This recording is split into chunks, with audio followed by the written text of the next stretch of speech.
So have you ever tried to run a, quote, free version of a new game and found yourself following this really weird, super complicated set of instructions?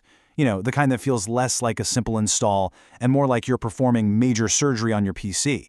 If that sounds familiar, you are definitely not alone. Okay, let's get into this because what's really going on behind the scenes is this high-stakes digital arms race, and your computer, well, it's become the battlefield.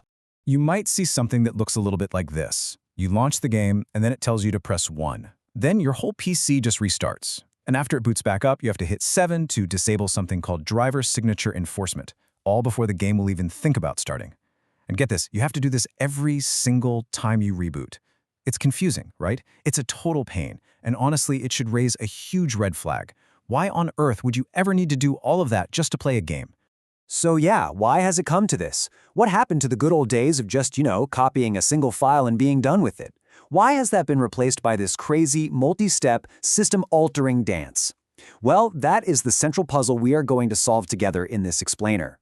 And the answer, it reveals a massive, fundamental shift in how game protection works, and of course, the incredible lengths people go to bypass it. To really understand the why, we have to talk about this ongoing digital arms race between game developers and crackers. Simply put, the old methods, they just don't work anymore. They're basically useless against the powerful anti-piracy tech that gets baked into major game releases today. And that has forced a really radical change in tactics. This slide right here shows that shift perfectly. I mean, in the past, cracking a game was often as easy as just swapping one little file in the game's folder. It was totally self-contained. But today's new methods, these so-called hypervisor cracks, have gone way beyond the game folder. Now, they are designed to modify the very foundation, the underlying architecture of the Windows operating system itself. It's a completely different ballgame. And the main reason for this evolution, the main driver, is a technology called the Nouveau. You've probably heard of it. It's this incredibly sophisticated form of digital rights management, or DRM, and it's designed to be woven so deeply into a game's code that it's a nightmare to tamper with. It's just so effective that it has forced crackers to completely abandon their old tricks and invent these unbelievably complex, low-level methods just to get around it. So how exactly do these cracks get underneath Windows? This is really the crucial part. They use a technique that leverages virtualization technology. The same kind of tech that lets you run a whole separate operating system, like Linux, inside a window on your desktop. They use that concept to gain just an unprecedented level of control over your entire system.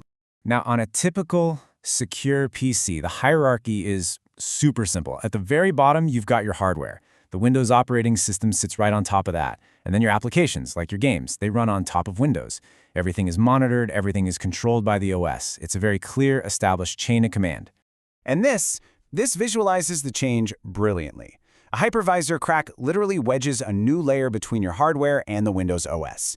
By sitting under the operating system, it becomes totally invisible to all of Windows's own security checks. It can intercept communications, it can trick de Nouveau into thinking everything is perfectly fine, and it does all of this completely outside the view of the very system that's supposed to be protecting you.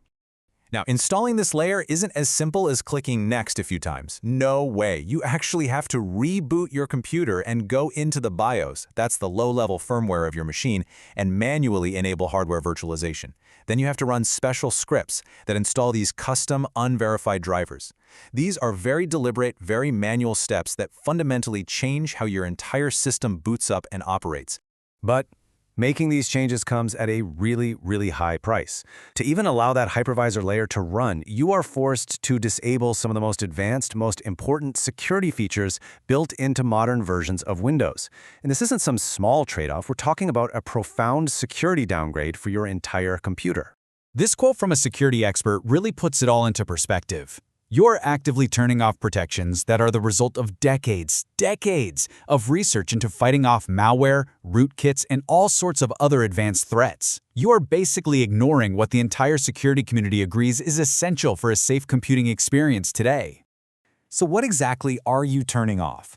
Well, as this table shows, it's not just one thing. You're disabling a whole suite of critical protections. Memory integrity?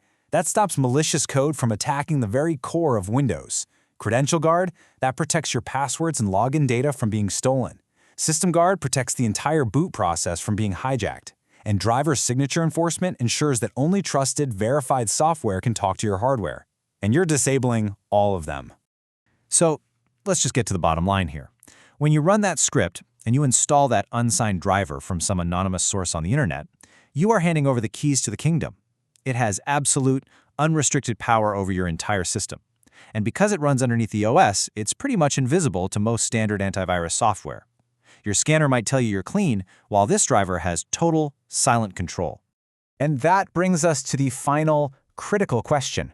Armed with all this knowledge, how do you decide if it's actually worth it? It really comes down to weighing the reward, which is playing one single game, against the very real and very severe risks to your entire digital life. Just think of it like a balance scale. On one side, you've got the game you want to play. On the other side, you have the potential for complete system compromise, theft of your banking information, your personal files, your social media accounts, financial loss. When you strip away that immediate desire to just play the game and look at it logically, the risk-reward calculation becomes a lot clearer, doesn't it? The sources on this are pretty much unanimous, with a very clear recommendation. If the computer you're thinking about doing this on is your main PC, the one with your banking, your emails, your life on it, the advice is a hard stop. Just don't. The risk of undetectable password and data theft is just way too high. Now, if it's a completely separate, totally isolated PC that has zero personal data on it, then you could consider it, but with extreme caution. And this right here is probably the most important takeaway of all. The moment those unsigned drivers are run, security experts consider that operating system to be permanently compromised. It can never be trusted again. Uninstalling the game doesn't fix it. The only known remedy is to completely wipe the hard drive and reinstall Windows from scratch. That's it. Which leaves us with one last thought to chew on. The game itself is temporary, but those deep-level system changes you made to run it, those could be permanent. That invisible driver might still be lurking on your system long after you're done playing. So, knowing everything you now know about the true price of free, is it really worth it?